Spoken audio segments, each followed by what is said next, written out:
Assalamualaikum warahmatullahi wabarakatuh dan selamat sejahtera kepada semua pelajar-pelajar tingkatan 1 dan tingkatan 2. So, sambungan daripada minggu lepas sambungan pada minggu lepas. Hari ini saya tak bercadang nak bercakap lama. Saya rancang kalau boleh dapat 20 hingga 30 minit cukuplah. Okey, selebihnya masa yang ada kita kan 1 jam setengah. So, selebihnya masa yang ada korang buatlah kerja.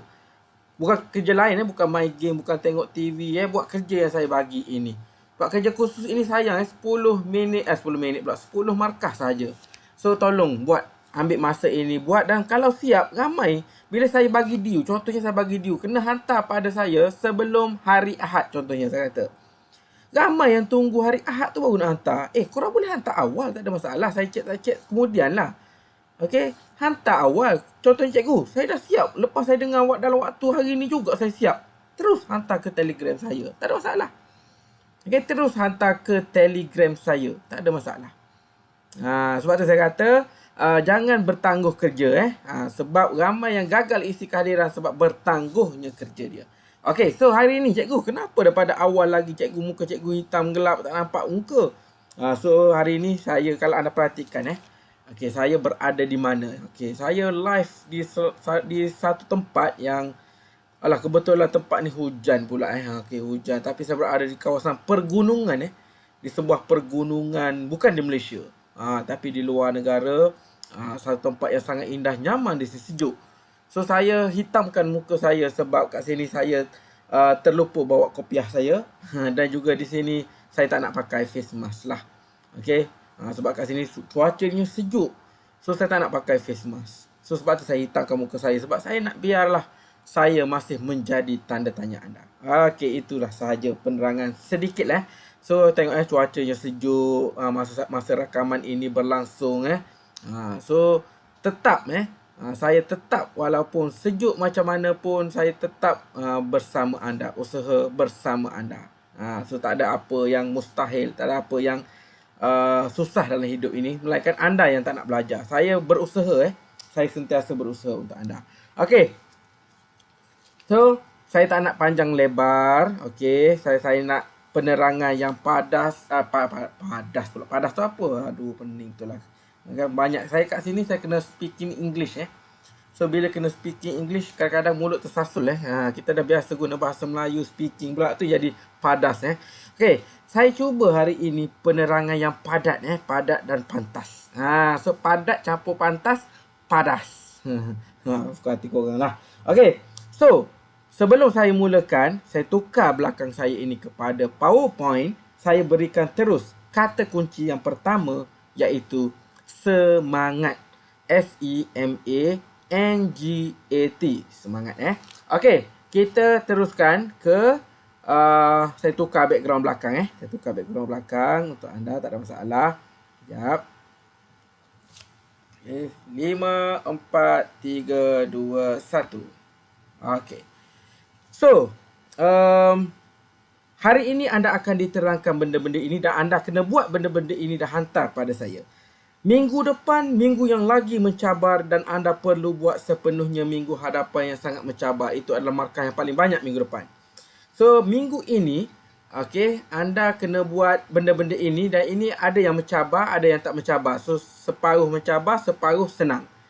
Okey, kaedah kajian, yang ni saya tunjuk kaedah kajian, okey, anda sudah pun buat minggu lepas. Kaedah kajian ini Kaedah kajian ini anda dah buat minggu lepas. So, tak perlu buat lagi lah yang dah buat minggu lepas.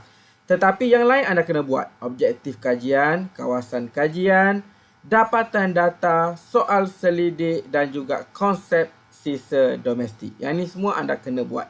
Okey. Semua yang ini kalau anda klik pada minggu lepas, memang semuanya berpassword So password saya akan bagi dalam grup nanti. So tunggu, nantikan Okey, so tengok penerangan saya dahulu. Okey, boleh So, kita teruskan So, objektif kajian dah objektif kajian dah. Yang anda belum buat, kawasan kajian 1, dapatan data 1, soal selidik 1, dan konsep sisa domestik 4 je minggu ni. Tapi 4 ni pun memerlukan pengorbanan masa anda Tengok saya bagi tahu dengar betul-betul. Okey. Apa yang anda perlu buat? Pertama adalah kawasan kajian. Kawasan kajian adalah di mana anda kena memberi penerangan berkaitan dengan tempat tinggal anda. Cikgu, saya tinggal di Taman Cendana, cikgu. Betul. So, kalau Taman Cendana, awak kena terangkan berkaitan Taman Cendana. Ceritalah sedikit. Dulu Taman Cendana itu kawasan apa? Apa kemudahan yang ada? Apa? Segala, ceritalah sikit. Secara umum lah cerita sedikit. Dan yang paling susahnya part ini adalah di mana anda kena letakkan gambar satelit, gambar daripada satelit menunjukkan kawasan tempat anda itu. Yang ni memang sangat susah sedikit lah. Okey, saya tahu dalam masa seminggu memang susah. So, saya pun tak tahu nak bantu macam mana yang ni. Gini je lah. Saya cuma boleh bantu. Anda buat dulu tulisan, buat karangan dahulu. So, gambar itu, kalaulah anda memang susah, cikgu saya susah, cikgu nak cari kat mana, cikgu printer tak ada, takkan nak lukis saya tak nak, buruk. Okay, so nak buat macam mana, cikgu? Okay, so bagi yang sangat-sangat susah, tak ada kemudahan ini, anda boleh hantar kepada saya secara snap gambar ayat karangannya saja dahulu. Yang ruangan gambar itu dikosongkan. So, nanti bila kita dah masuk sekolah, anda selesaikan. Contohnya, ada kawan anda yang sudi untuk tolong photostat ke. So, anda pandai-pandai lah minta tolong dia ke mana. Yang penting bila buka sekolah nanti, semua benda ini kena hantar. Bila kena hantar, saya nak anda hantar lengkap lah. Ada dengan dia punya peta itu semualah. Benda itu boleh dapatkan pada Google Maps. Cari kat Google Maps. Tapi tak apa. Tak semua orang pandai Google Maps. So, anda boleh photostat yang kawan punya, siapa yang ada. Contohnya, kawan saya ni cikgu, dia tinggal di Taman Cendana juga. Saya pun rumahnya, dia rumah kat atas, saya rumah kat bawah. Tak sama Taman Cendana. Boleh ambil yang dia punya. Cikgu, saya Taman Cendana juga, tapi blok berlainan. Pun boleh. Kalau nampak kawasan rumah anda, ambil je. Cikgu, saya tinggal kat Taman Cendana. Kawan saya tinggal kat Taman Bukit Dahlia. Saya ambil peta dia. Tu mengarut nama dia. Apa kaitan tempat dia? Kan berbeza tu. Tak boleh. Yang boleh hanya kawasan yang sama. Okey, kawasan yang sama. Okey, ingat tu So, kalau yang ada masalah kemudahan printer, tak ada photostat, nak keluar musim-musim COVID, takut, tak payah. Hantar pada saya dulu snap gambar yang tulisan saja dulu. Yang ruangan gambar tinggalkan kosong, nanti isi kemudian. Okey, itu adalah yang pertama. So, bagi pelajar tingkatan 1, saya sediakan contoh ayat. Anda boleh baca, dapatkan. Ni bukannya contoh yang terbaik. Bukannya kata ini adalah yang pelajar superb punya buat, bukan. Tapi ini adalah yang saya ambil kategori sederhana lah. Cukuplah untuk saya membantu bagi markah. Okey, so ayat dia tu kalau ada, yalah, tata bahasanya tak betul sangat ke apa ke. Kalau korang hebat, korang betulkan, buat ayat sendiri. Tapi kalau korang rasa memang serabut, tak nak fikir sangat, saya benarkan anda salin je lah. Okay. So, pada laman web itu, saya sediakan 2 tempat. Kalau korang tengok, yang pertama ini, saya sediakan contoh di kawasan Taman Cendana. Di kawasan Taman Cendana. Dan satu lagi contoh, saya sediakan di kawasan Taman Bukit Dahlia. Ini tingkatan 1, tingkatan 2 sama saja. Okey, anda boleh tengok di sini. Benda yang sama saja. Kalau anda tinggal di Taman Bukit Dahlia, ambil yang kawasan Taman Bukit Dahlia. Kalau anda tinggal di kawasan Taman Cendana, ambil di kawasan Taman Cendana. Cikgu, saya tinggal di Taman Air Biru. Tak ada kat sini, cikgu. Buat sendiri. Daripada contoh-contoh ini, anda kena karang ayat sendiri. Saya hanya boleh bantu ada 2 ini sajalah. So, tempat-tempat lain ada macam tahun lepas. Ada pelajar yang tinggal di Taman Pasir Putih. Pun sekolah tempat kita. Siapa tak faham? So, dia buatlah. Buat ayat sendiri. Dia terpaksalah buat ayat sendiri. Dia fikirlah macam mana. Mengikut kesesuaian ayat berkaitan dengan tempat dia. Okey. Anda boleh tengok. Okey, itu saja. Boleh. Itu adalah kawasan kajian. So, bahagian bawah yang gambar-gambar ini, tinggalkan kosong bagi yang tak ada kemudahan. Tapi benda ini kalau dah masuk sekolah, anda gagal tunjukkan adanya gambar-gambar ini lagi, saya akan potong markah. Tapi sekarang ini saya akan terima dahulu sekiranya anda hantar yang tulisan sahaja tanpa gambar. Okey, jelas Itu yang pertama. Yang kedua adalah soal selidik. Soal selidik ini adalah satu perkara yang memang bila dalam kelas tahun-tahun lepas pun semua akan mengeluh. Bila saya bagi tahu kena buat soal selidik, semua dah Allah cikgu. Macam-macam bunyinya. Bernada dengan macam-macam intonasi. Okey. So, soal selidik adalah di mana anda perlu mendapatkan 10 orang. 10 orang dengar betul-betul Jangan tiba-tiba tanya lagi saya pada WhatsApp Kalau soalan anda tanya tu saya dah bagi tahu penerangan hari ini, ni dalam video rakaman ni, saya takkan layan. Okey, saya tak nak layan dah. Saya nak bila saya buat rakaman, saya bercakap, anda dengar betul-betul, fokus. Okey, dengar Kalau tanya lagi benda yang saya dah bagi tahu sini, saya tak akan layan. Okey, jelas kat situ, titik kat situ Okey. So, anda perlu dapatkan 10 orang 10 orang. Anda perlu menyoal mereka, menyoal. Soal selidik ni bukan temu bual, bukan bercakap, tapi kena ada bukti. Soal selidik. Bukti daripada apa? Pelbagai cara. Saya bagi tahu kejap lagi. Ada 3 cara Tapi 10 orang 10 orang. Siapa cikgu 10 orang? Saya cari makcik saya yang ada kat... saya tinggal kat Taman Cendana. Saya cari makcik saya yang tinggal di Taman Bukit Dahlia. Boleh? 10 orang itu mestilah jiran-jiran anda sahaja. Maksud jiran ni rumah sebelah kiri, rumah sebelah kanan, rumah atas, rumah bawah. Jarak dia cuma tak jauh lah. Maksudnya lebih kurang dalam selang 6-8 buah rumah okey lagi. Tapi kawasan yang sama. Kalau anda duduk di blok macam tu, cikgu saya duduk di blok 12. Kawasan blok 12 itu kejiranan yang betul.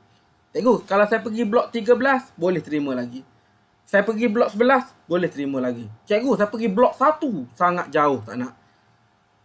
Okey, kita cari yang terdekat saja. 10 orang saja. Kita berikan dia soalan, dia jawab, pulangkan balik soalan. Faham Pulangkan. Sebab kita nak jawapan dia tu. Kalau dia tak pulangkan, kita nak tahu apa dia jawab. Okey. So, tengok sini Dengar betul-betul ni Cara untuk melakukan soal selidik ini. Cara dia Okey. Yang pertama, pelajar diberi 3 kaedah dalam menjalankan soal selidik. Yang pertama, anda boleh print atau photostat borang soal selidik. Cikgu, kat mana borang soal selidik? Anda kena buat sendiri sepatutnya. Tapi saya membantu memberi idea. Cikgu, bila saya tengok idea cikgu bagi tu, saya rasa saya pun tak ada idea. Saya ambil idea cikgu terus lah. Tu pandai-pandai korang lah.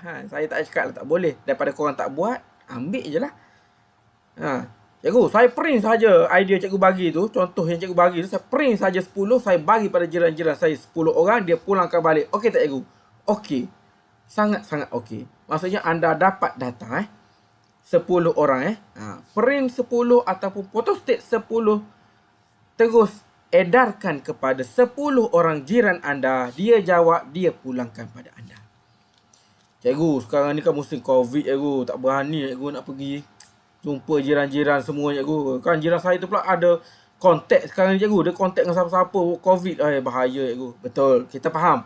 Sebab tu kita sediakan 3 kaedah Kaedah yang kedua, anda boleh gunakan kaedah laman web, iaitu Google Form ataupun lain-lain yang anda tahu. Macam saya bagi pada anda, Google Form, anda isi kehadiran semua itu, betul?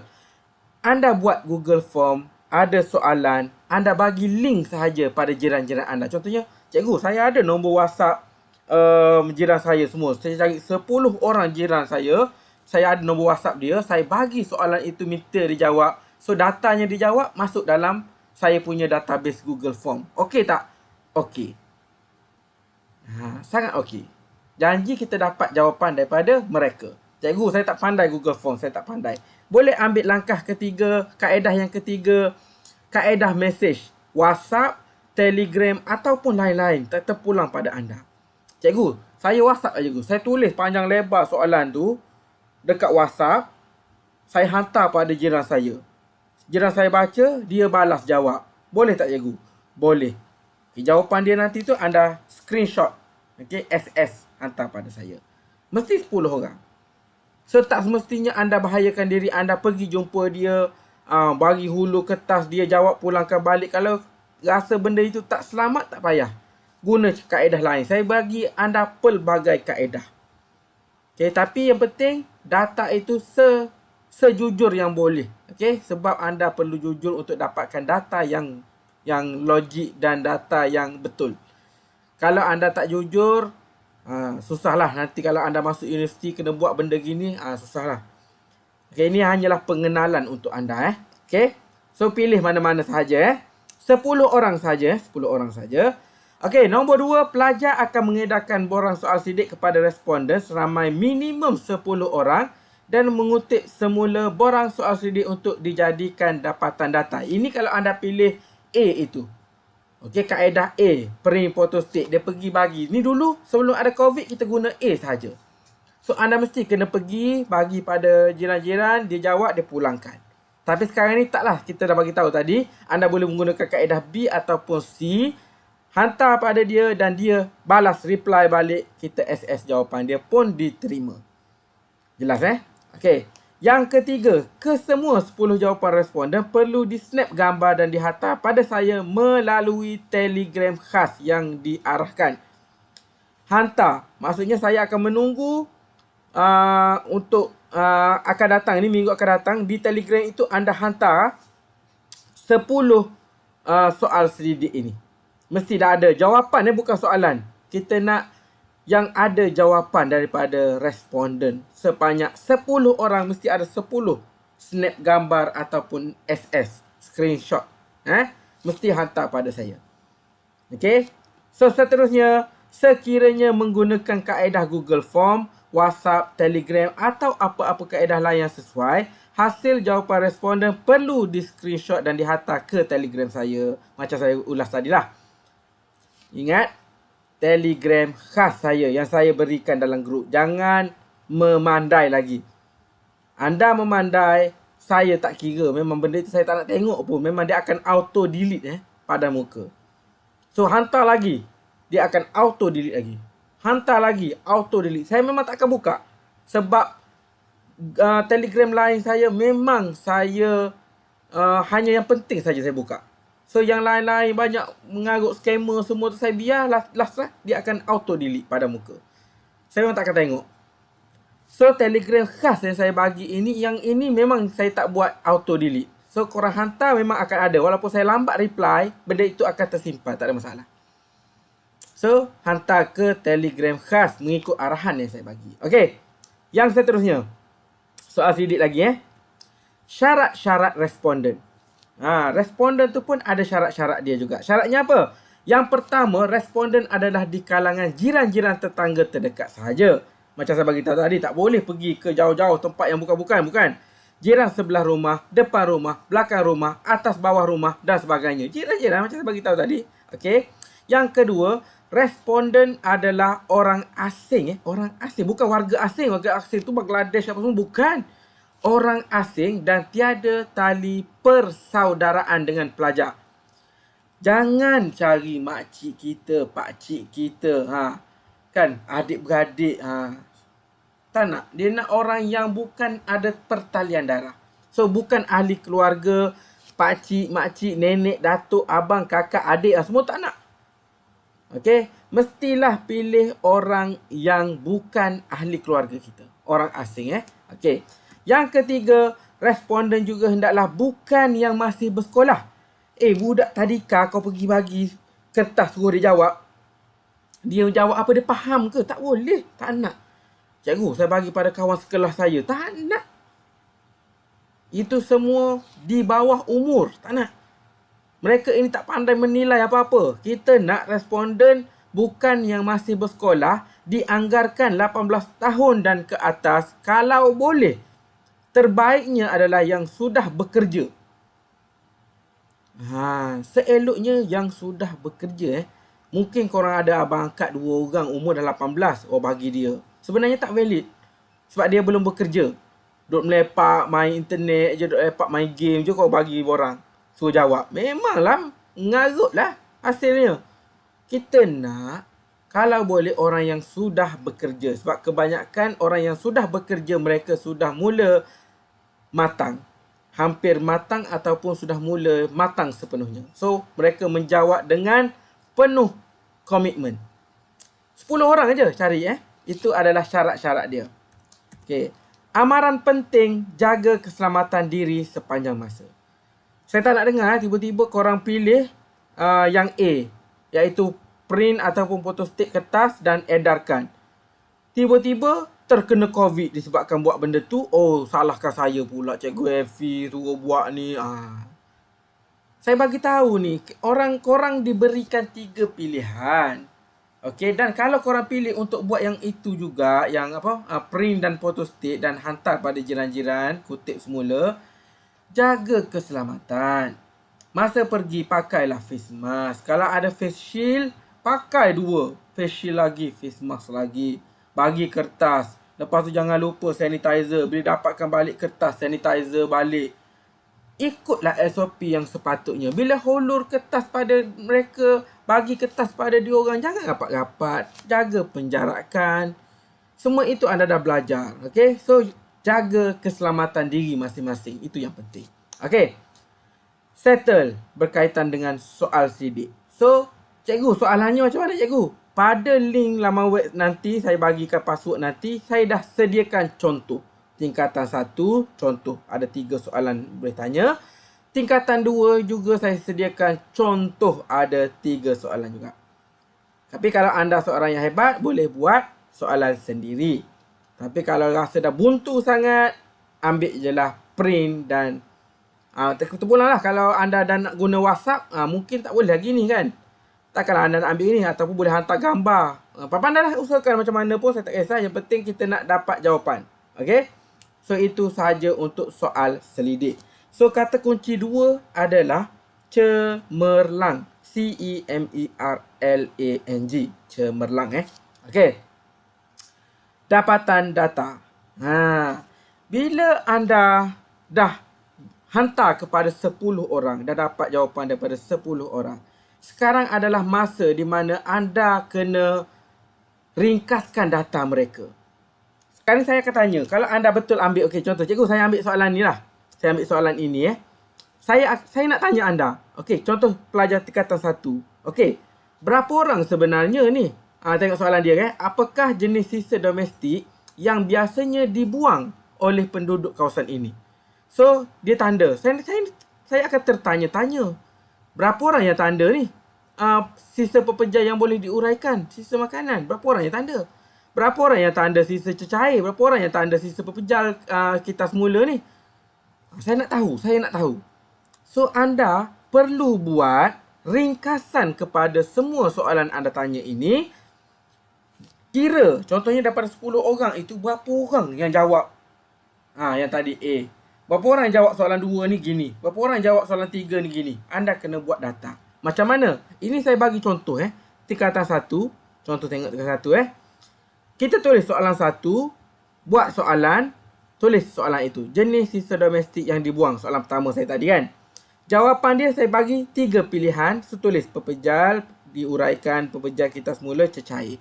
Bila saya kira, respondennya 6 orang jawab pepejal, 5 orang yang dah jawab kitar semula, 5 orang jawab cecair. Okey? Tak apa. Kita kira kan. Saya nak ringkaskan gini. So, saya nampak. Oh, okey. Tapi, ingat jangan sampai tak logik. Contohnya apa? Yang jawab pepejal, 15 orang. Weh, kan kita ambil 10 orang saja. Macam mana lebih? Melainkan anda ada bukti, anda tanya 15 orang. Tak apalah. So, kenapa pandailah kat situ Cikgu, soalan 1 je ke? Tak. Bergantung pada soalan anda tanya. Kalau anda ambil kertas saya tadi, contoh saya tadi 3 soalan, maka anda kena sediakan 3 kat sini. Soalan 2, soalan 3 dibuat. Kenapa cikgu tak tunjuk? Saya tak nak tunjuk semua. Sebab nanti ada pelajar, dia terus yang ni pun dia ambil yang saya punya. Salin. Sedangkan yang ini anda tak boleh salin. Data responden ini adalah bergantung pada data anda sendiri. Tapi pernah kantor dia tak hantar pun bukti responden 10 orang. Tapi tiba-tiba ada sini respondennya sama sebiji macam saya bagi. So sebab tu saya tak nak bagi detail semua sekali. Anda buat. Saya bagi contoh soalan 1 saja, anda buat soalan 2 dan soalan 3. Habiskan. Okey? Sambung kat bawah tu Untuk pelajar tingkatan 2 juga sama. Soalan 1, contohnya kepentingan pengangkutan awam. Okey, berapa orang yang jawab mengurangkan kesesakan lalu lintas? Berapa orang yang jawab menjimatkan kos? Berapa orang yang jawab mengurangkan pencemaran udara? Kira dan tuliskan. Sama juga. Kalau ada 3 soalan, buat 3. Saya bagi contoh kat sini cuma 1. Okey, anda buat mengikut soalan. Cikgu, saya buat 5 soalan. Kena sini pun dapatan data, 5 soalan itu kena buat. Ringkaskan dia. Jelas Okey. So, saya terus kata kunci ketiga, wawasan. W-A-W-A-S-A-N. Okey, nak habis satu tandanya. Okey, seterusnya, last untuk minggu ini yang anda perlu siapkan dan hantar kepada saya adalah konsep sisa domestik. Ini untuk tingkatan 1, tingkatan 2 adalah bukan konsep pengangkutan awam tu, definisi pengangkutan definisi pengangkutan. So tajuk ini hanya untuk form 1, tapi contoh dua-dua ada, jangan risau So yang sini kalau anda tak tahu nak ulas apa, ambil idea saya bagi. Tingkatan 1 saya ada sediakan. Yang ni pun macam saya bagi tahu, bukannya yang cemerlang, Ni ayat dia kadang-kadang macam orang mabuk pun ada. Tapi pada saya yang ini bolehlah kalau saya baca sekali harun, saya boleh bagi markah penuh lah kalau buat. Okey, saya bolehlah counting sikit, bagi markah cantik punya lah. Okey, walaupun kadang-kadang mungkin tapi gitulah. So daripada anda tak buat langsung, kalau saya tak bagi macam ni, korang hantar kertas kosong. So kat sini saya boleh cuba membantu. Tapi minggu depan semuanya anda kena fikir sendiri, dan kat situlah ramai yang pelajar yang memang hantar kertas kosong. Sangat susah minggu depan Tapi minggu ni konsep sisa domestik ini kalau dah buntu sangat, tak ada idea sangat, salin je lah. Okey, salin je lah. Saya bagi markah. Okey, itu untuk tingkatan 1. Tingkatan 2, definisi dan jenis pengangkutan sama juga. Kalau ada idea buat sendiri, bagus. Tapi kalau cikgu saya buntu, cikgu saya tak boleh, saya dah stres, cikgu buntu. Jangan sampai gila sebab PDPR salin lah. Okey, salin lah. Okey, saya bantu anda salin, saya bagi markah penuh. Tapi ada ramai dia cuba tunjuk hebat, dia cuba buat ayat sendiri dia lagi mabuk daripada ayat ini. Yang tu sakit hatinya. So tolong. Kalau buat ayat sendiri tu, biar betul-betul buat ayat sendiri. Okey, tolong betul-betul buat ayat sendiri. So itu adalah yang anda perlu hantar pada saya. So dengan itu, kerja khusus geografi minggu kedua saya tamatkan hari ini. Sikit je. Satu video ni je, tak ada. Biasakan kita bagi 2 video kan. Kali ni 1 kali video ni dah settle. Tak payah nak pening-pening kepala So saya menggunakan 28 minit. 28 minit So kejap mana ni. Okay, saya kembalikanlah background belakang. So yang minggu lepas kebanyakannya, kalau korang tengok di Telegram, siapa yang dah hantar, tolong bila anda dah hantar pada Telegram, saya dah reply, bagi kata kunci, saya pun tulis done titik tu kan, tanda right hijau tu kan, done. Tolong jangan reply. Ramai geram pula aku. Saya tulis done, dia pun balas, terima kasih cikgu, saya done lagi sekali. Terima kasih cikgu, saya done lagi sekali. Thank you. Saya letak kataan done itu sebab bila saya tengok sekali harung pada Telegram, semua yang ada simbol done itu, maksudnya saya dah settlekan dia. So tolonglah bila saya buat gitu done, dah jangan reply lagi. Bila saya kata done, nama anda dah ada dalam rekod saya. Okey, cukuplah, tak payah reply, tak payah terima kasih apa semua, tak apalah. Saya cakap done saja cukup. Okey, sebab saya senang nak tengok ni. Kadang-kadang saya scroll tak ada done lagi, saya klik lah dia balas thank you punya. Saya terpaksa klik banyak untuk just nak type done lagi sekali. Ada seorang pelajar ni saya letak done, dia terima kasih. Saya letak done, dia TQ. Saya letak lagi done, dia letak icon pula. Sengih. Saya kepala tahu. Janganlah bila saya dah letak done, dah. Maksudnya settle, dah. Faham sama juga yang kali ini. Bila anda hantar pada saya akan reply dengan kata kunci dan saya letak done. Bila saya letak done, cukup. Jangan balas. Jangan buat saya geram Jangan balas. Okay, so itu So, sebelum saya tamatkan penerangan hari ini. So, kata kunci yang terakhir iaitu kata kunci 4 adalah dedikasi. DEDIKASI. Okay. So, saya tamatkanlah video hari ini. Penerangan detail berkaitan dengan kerja khusus minggu 2. So, saya tamatkan di sini hari ini. Apa-apa hal, apa soalan, boleh tanya saya soalan yang saya tak bagi penerangan Jangan tanya soalan yang saya terang-terang dah terang kat sini. Apa perkataannya? Terang-terang dah terang. So jangan tanya. Okay. So kita jumpa lagi minggu hadapan. Okay. Bye bye. Assalamualaikum warahmatullahi wabarakatuh dan selamat sejahtera.